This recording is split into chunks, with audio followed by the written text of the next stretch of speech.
Stories Podchats. Chats? Wait a minute. Isn't the Stories podcast? It's Stories Podchats. Dan and I, this is Amanda speaking. Oh, this is Dan.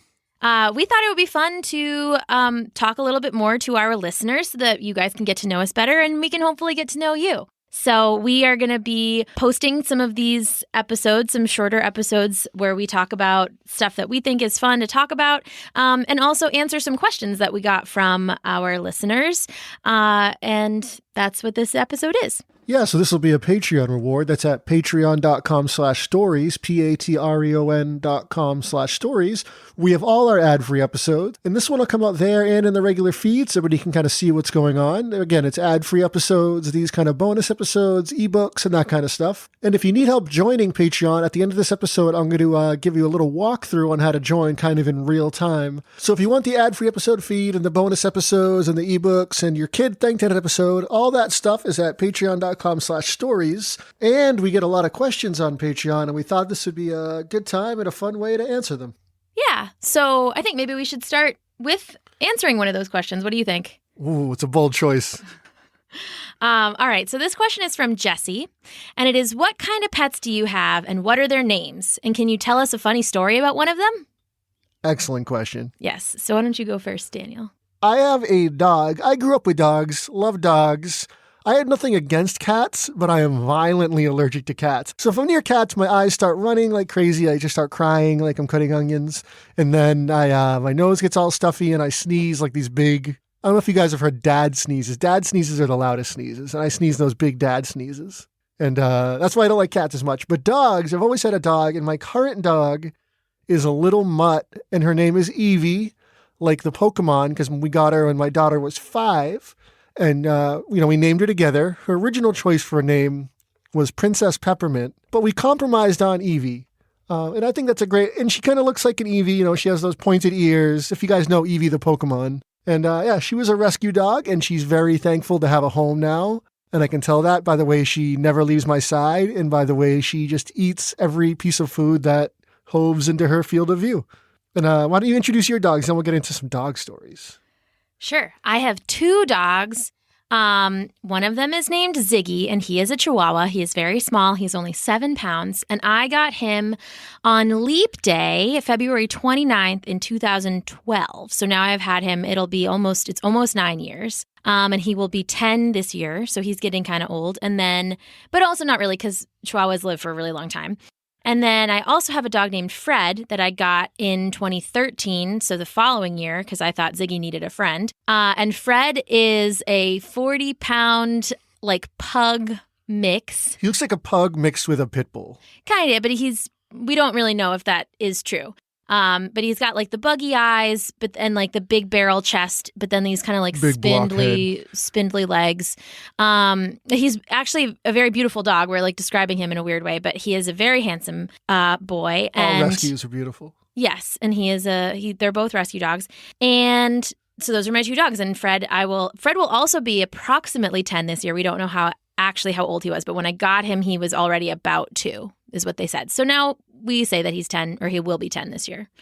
Ziggy has bitten me on many occasions. Ziggy has also bitten me on many occasions. That's how Chihuahuas are. Like to bite people. They're very sweet dogs, but they're sometimes so small, they get nervous. So if you move your hand near them quickly, they panic and bite you. So that's something about Chihuahuas. Yeah, he doesn't bite hard though. No, because they're so small. It's not a real bite. It's more just he's just scared. That's the thing about him, is that he's very small. He barks a lot. And I think it's just because he wants to make sure that we know that he's there so we don't step on him. And that's fine. Fun fact, Ziggy is the inspiration for Pickles in Dog King. Yes. And that is really the essence of his person, is his character. He's very he's a lot. He's a lot, but it's a lot of nervousness. But the Pickles voice comes from, that's the voice Amanda used to do. For Ziggy. That is what I believe Ziggy's inside voice to be. So sometimes she would talk as, if you're voicing your dog's thoughts, you need a little voice. And and that was Ziggy's voice. And when I was writing Dog King, we decided Ziggy would be a good template for a little Chihuahua friend. Yeah. And then I don't think that Dog King is actually based on Fred necessarily, but the voice is, because that is also supposed to be Fred's. That's Fred's inside voice. Yeah. Because he's kind of like a okay. Like he's kind of a dude. I don't know. He's like a silly, like, just guys being dudes. He's a great dog. They're both very, very good dogs. And I can tell a funny story about Fred if you want. Yeah, go ahead. Yeah. So right now, Fred and Ziggy and I live in an apartment, but we used to live in a house, and the house had 3 doors that we would go out of. So there was the front door, and then there was a back door, and then there was like a garage door, and each of those doors we would use as entrances. And Fred, on days that it's raining, Fred really doesn't like the rain. Neither does Ziggy, but Fred also like really, really doesn't like it. But he loves being outside.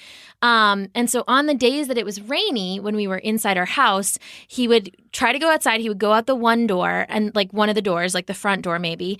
And then we would step outside and he would see that it was raining, and then he would come back inside. And then he would go to a different door, because I think he thought that the outside would be different if we left out of a different door. So he would try all of the doors on rainy days and think that, like, okay, the front door, it was raining, so maybe the back door, it'll be a nice sunny day. But it never was, because that's not how weather works. But it was really fun. That's pretty smart for a dog, though. It was pretty funny. I could see his logic. I could see how he was thinking. He was wrong, though. I would feel disappointed for him. But I would always take him out all the doors just so he could see, like, no, I'm not depriving you of, like, the nice outside. Like, there's just not a nice outside today. What terrible luck he thought. He's like, oh, it's raining all 3 doors. What are the odds?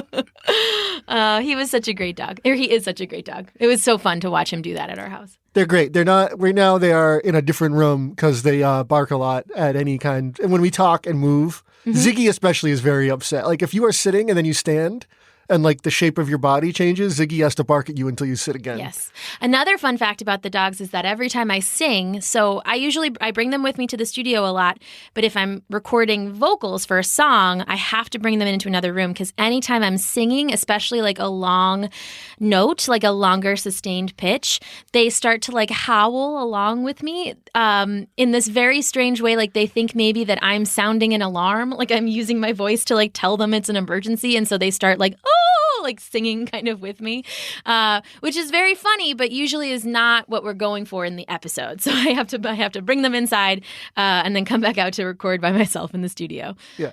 The studio is basically it's a converted shed in my backyard. At Dan's house. Yeah. I didn't want them to think we were like bringing them to some fancy studio. No. We say it's a studio. It was Dan and his dad redid it, and it was a big project, and it came out really great. But it is like it's a small shed in the backyard. Yeah.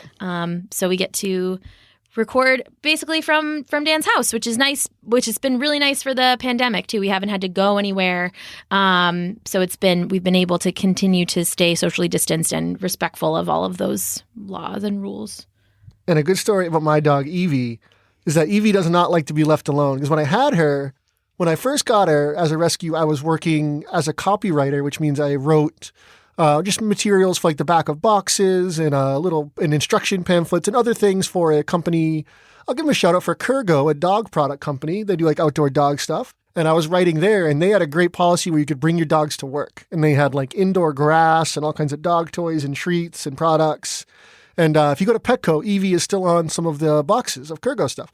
And so for the first 2 years of her life, she just went to work with me and came home with me, and she never was really alone. So then when I changed jobs, and I had to go into an office that didn't allow dogs, I had to like train her to be home. She got so mad, she would like if I left any windows open, like the glass part, she would bite and chew the way through the screens at the house. And my parents live a couple streets over, and she would escape my house. And if she look around the yard and if she couldn't find me, she would just walk herself to my parents' house and like basically bark at their door until they let her in, so she had some company. And if neither of us were home, she would just sit in the driveway and just be like mad at me when I got home. But yeah, she's like ruined most of the windows in my house before I learned that I can't leave anything open because she'll find it.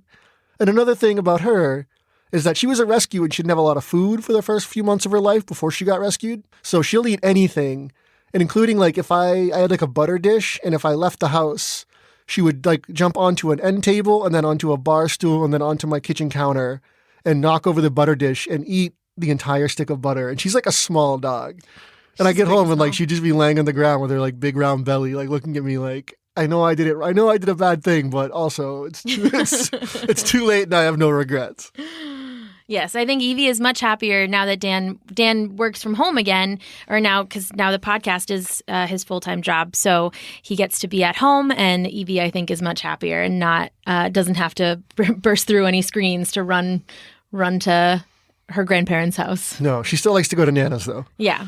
But We there's lots revisit of food Nana's. there. Yeah, and there's my mom, her Nana, has a golden doodle and like a Shia Poo something or other, and they all like to play together, so we visit them. So those are our pets, and we already kind of started to answer this next question, but this is a good segue. It's where did Dog King come from, and can we have more Dog King stories, please? And so we already kind of told you that Dog King a little bit came from our dogs, like the dogs that already existed in our lives, but I'll let Dan say more about that. So me and Amanda were sitting around my house and we're joking around, and we like to sing songs a lot and make up silly songs and just kind of be goofy. And I started singing this song, Dog King, he's the king of the dogs. Mother was a dog, his father was a king. Forgive me, Amanda does the singing. But I was singing that to her and just trying to make her laugh. And then she took it and like added stuff to it and made it sound like a real song like she does. That's kind of how we work together. And then we're like, oh, that's kind of a funny little song. And then I'm like, what if it was a funny little story too? Basically, I'm like, we liked it enough. I'm like, well, if I write a story about this, then we can justify recording the whole theme song. Yeah. That was kind of, it started with the song and then it turned into a story. And we wanted it to kind of, the song and the story, I think we thought about it like cartoons. We wanted it to be like a Saturday morning cartoon. And and that was when I was coming up with how I was going to record it and like make the music for it. I was thinking of like cartoon songs, and so yeah, we really had fun, and there will definitely be more Dog King stories. I think we really, really like Dog King. I think that's our favorite set of stories that we do, and he's maybe our favorite character, and so we really like to do them, and there will definitely always be more. We don't come up with them all the time because we want to make sure they're really good when we do them, but just know that like there will always be more Dog King. You can always look forward to that. So definitely more Dog King, and like we like to keep kind of adding dogs, and yeah, we just try to make it kind of a big like fun gang of dogs, and of course the cat and Cranberry, and then we like to it's really fun for us, and we'll definitely always be more Dog King. We don't know exactly when, but there'll probably always be a couple of years. So yeah. And then for the last question for this episode, we have Kathleen Turk. Oh, and the last question came from Harry. Just saying. Hi, Harry. Thank you for asking. Our next question is from Kathleen Turk. She asks, why are cats bad in so many episodes? And can you make stories where the cats are good? We just talked about Cranberry, so not all of the cats that we talk about are bad. There's the cats of Ulthar. Those cats are mischievous but good, I think. Mm-hmm. There's Ku, the cat who caught the moon. She's a good cat. There's, I guess if catching the moon might make you bad, it's kind of like a Batman villain thing, is to steal the moon. Well, but I think in that story, it's not. No, she's a sweetheart. Yeah.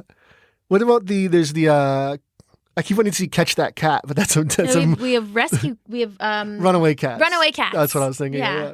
Here's what I think. So we have a lot of stories, which sometimes there are so many that sometimes we forget about them, but I know that we have stories where cats are good. I do know what you're talking about, though, and I think that there have been a lot of stories in mythology or like in folklore and traditions where the cats are sometimes sneaky or sometimes the bad guy. And I think that that's because if you know cats are sometimes like, it's hard to tell what they're thinking. It's different than a dog. A dog is like happy to see you and always shows you how they're feeling, and they are not mysterious at all. And cats are a little bit more like, you don't know what they're going to do before they do it. And I think that means that a lot of times writers or people who tell stories from a long time ago, it's easy to make the cat the bad guy because we don't know what they're going to do next anyway. So maybe they're like scheming and all that kind of stuff. But we definitely have stories where the cats are good because we know that cats are like nice and that everyone loves cats except for Dan, who's very allergic to them. They're still sweet. I like them. I like to pat them even though it makes me sneeze. Yeah. I like when you pat them and they put their backs up like a bridge. Yep. But just I think you're right that there are lots of stories where cats are not the good guys, but we definitely have stories where cats are the good guys. And you might have to go back some in our back catalog to find them, but they exist. Yeah, grab Runaway Cats. It's a little bit of an older one, but people love that one. A couple great cats in that. And just to elaborate what Amanda was saying, so animals have traits and personalities that we've prescribed to them throughout history and folklore. So you'll see cats, because they're kind of cunning and sneaky, and they like to creep around the house, and they like to do that thing where if you leave a water glass on the edge of a table, they'll like slowly push it until it falls and stuff like that. And not every cat, but a lot of cats, There's a lot of these stories aren't, even if they have the animals in them, they're not really about the animals. The animals represent like a kind of person, right? And so the cats are sneaky. Another one you'll see that's really sly is a fox. Like foxes are usually trickster characters, and they're tricky and sneaky. And that's because foxes in real life are like, they're harder to spot, and they kind of creep around, and they used to like sneak into chicken coops and steal your chickens and like. Yeah. But none of these animals are bad. No, of course not. And it's just sort of a thing in folklore where they kind of like have decided. It's like a shorthand. It's like an easy reference they used to use. Yeah, it's a symbol.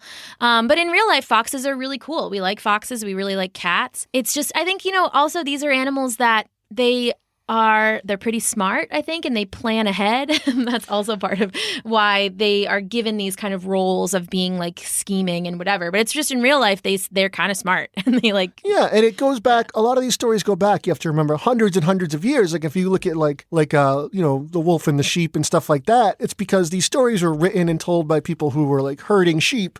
So the wolves were the bad guys because wolves would come and try to steal their sheep, and the sheep were their whole living. It'd be like, so like the sheep were their whole living. So it'd be like if a wolf came and stole all your money. So that's why wolves were the bad guys, because they were like really hurting these ranchers' abilities to like make ends meet and feed their family. But wolves aren't bad. Wolves are great. We love wolves. And so like wolves, we used to be ranchers and farmers, and we had animals that we'd tend to, like sheep and cow. Not me and Amanda, but the historical we. And wolves were wolves and foxes were the biggest threat. So that's why in a lot of these stories, wolves and foxes are the bad guys. Because back when these stories were written, that was the biggest threat they had, is wolves and foxes coming and stealing their sheep and their chickens and their cattle and all that stuff. But we know today, like we don't have any problems with wolves today. We're trying to bring them back and find new habitats, and it's good. Wolves are good, but that's why in a lot of these stories, wolves are the bad guys. Yeah. Animals are good. They're just doing the things that their instincts tell them to do. And that makes sense. And that's why, in our ecosystems, all the animals are important. But in stories, they have characters that people have decided on. And a lot of times we're adapting stories that are already have been told many, many, many times. And we're just telling them to you in a new way. But we like to stay faithful to a lot of those things because we want to keep some of those traditions alive. Maybe not the animal-specific ones, but just in general, we want to tell stories in the way that they were intended to be told for the most part. Yeah, and a lot of that is because, if we change the animal completely or something, we want, like, if you hear, there's a universalness to these stories that I think is important. Universality. There's a universality to these stories that I really like, which is that, if you've heard Little Red Riding Hood, for instance, there's the wolf and there's the woodsman or the hunter at the end, and Little Red Riding Hood's a girl and she's going to grandma's house, and all those things. Like you want to keep all those core, elements, because then for probably the rest of your life, you're going to hear references to Little Red Riding Hood. It's just, they're just in the world, and people from all different cultures have versions of it. So if you have those same basic touchstones, it gives you it gives you a way to talk to people from other cultures and kind of share these same stories in a way that you couldn't if you made Little Red Riding Hood a goose and the big bad wolf a duck, Yeah. I don't know why a duck would eat a goose, but but in a story it could, I guess. A big duck. Sure. So we're going to do one more quick question. We're going to each answer it in one word. And this question comes to us from Sarah, and it says, if you could be any mythological creature, what would you choose and why? So I guess not in one word, but as quick as possible. Go.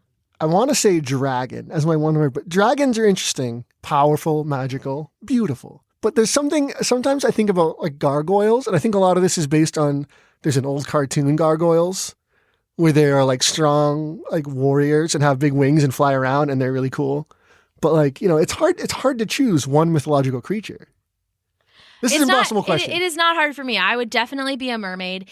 And I know that I feel like that's kind of maybe a cliche answer, but here's what I'll say is I really like to swim, but I want to keep my human-ish brain, and I would want to be able to swim and breathe underwater, but still think all of the thoughts that I normally think. And also mermaids a lot of times have really long, beautiful hair, which is fun for me, and I like to have long, beautiful hair. So I would be a mermaid, hands down, easy. Merman. No. Okay. Veto. I like too many mythological creatures. I can't choose just one. I would have to be, so maybe I would be a shapeshifter. Oh, that was Is that good. like wishing for more wishes though? Well, that was a great question. And now I'm going to spend the rest of my day thinking about mythological creatures. And that's sort of every day, but now I have a purpose. Good job, Sarah. Thank you so much. I think, all right, so let's stop this one here. This is the first one. I hope you enjoyed it. So yeah, if you have questions, you can email them to us at dan@storiespodcast.com. Or Amanda@storiespodcast.com. You could do either one. Yeah. Yeah, well, there's not like any like big team here. If we get your questions, we read them. I mean, we might not have time to answer everybody if a ton of you write in, but we'll read everything you send us, and we appreciate you listening. And the other way you can ask is to go on Patreon and just leave a comment. You can also ask us on Instagram @storiespodcast. Yeah, pretty much anywhere you can find us is good. So that's the first one of these. We're going to try to do maybe 1 or 2 a month going forward, depending on how many questions we get and what we feel like talking about, and if you guys like it. So if you like it, you can let us know. You can let us know that too. That's great. Yep. And so I think that is it. That's everything. And we really appreciate your support, and we look forward to talking to you more. Thanks so much for listening to Podchats. It's like podcasts, but we're chatting. Thanks so much for listening to Stories Podchats, and we'll talk to you again next time. Bye. Thank you. Bye. All right. This part is for parents only. This is the Patreon help. If you want the ad-free episodes and the bonus episodes and all that. Parents only. All right. Here we go. So if you want to join Patreon, it's really easy. You're going to go to patreon.com. That's patreon.com/stories. And once you're there, you'll see our membership levels. $1 is ad-free episodes. $3 is ad-free episodes and like read-along ebooks. So these PDFs we make so you can read along with Amanda. And $5 is the first 2 levels. So the ad-free episodes, the read-along ebooks, the episode you heard today, the bonus episode, like this kind of thing. And then also it is getting your kid thanked in an episode. So that's the $5 level, is all of that. So you pick which level you want. Then you'll either have to sign in or make an account if you don't have one. Making accounts really quick. You don't need a lot. You just that one page there. And then once you make an account, it'll put you on the checkout page. Now there's monthly or annually billing. So monthly, it's like we try to make it as cheap as possible. So 1, 3, and 5. And if you want to cancel at any time, you totally can. And if even $1 seems steep, we set it up so that you can pay $1. You can download everything we have, all the ad-free episodes, and then you can cancel. And then you can just kind of listen to them when you want, So $1 gets you a month of access to ad-free, and you can download everything and just have it on your computer and go at your own pace. Yeah, no big deal. And then if you want to pay yearly, we give you a 16% discount. That's the biggest discount it lets us give you. And then you can just pay the once and forget about it. And once you check out, it'll bring you to our page, and you can listen to episodes right on Patreon. But if you're like me and you want to listen to the podcast in the same app you've been using forever, you can take the RSS feed it gives you. It's a unique RSS feed that has only the ad-free episodes.